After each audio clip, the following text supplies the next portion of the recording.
কলকাতা শহরকে আমরা সবসময় রাস্তা দিয়েই দেখেছি, উঁচু উঁচু বিল্ডিং, উঁচু উঁচু বাড়ি। কিন্তু আজকে আমি অনেক উঁচু জায়গায় উঠেছি, উঁচু বিল্ডিংয়ে। সেখান থেকে কলকাতা শহরে কেমন লাগে তোমরা দেখে নাও। মনে হচ্ছে যেন দেশলাই খোলের ঘর, বাড়ি ঘরগুলো দেখে মনে হচ্ছে এত ঘন বাড়ি, এত এত বাড়ি। এখানে 5তলা 6তলা 7তলা বাড়ি দেখে মনে হচ্ছে একদম ছোট ছোট। আর আমার ঠিক বাঁদিকে আছে হাওড়া ব্রিজ, দেখা যাচ্ছে হাওড়া ব্রিজটা, ওই দেখা যাচ্ছে হাওড়া ব্রিজ।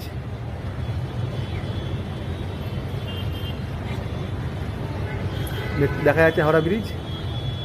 আর এই জায়গাটা শুধু বাড়ি আর বাড়ি। আমার এখন দারুণ লাগছে দেখতে। আমি উঠেছি এখন 15তলা একটা বিল্ডিংয়ে। সেই বিল্ডিংয়ের ওপর থেকে আমি ভিডিওটা করছি। খুব সুন্দর লাগছে, কিন্তু চারদিকে একদম শুধু বাড়ি।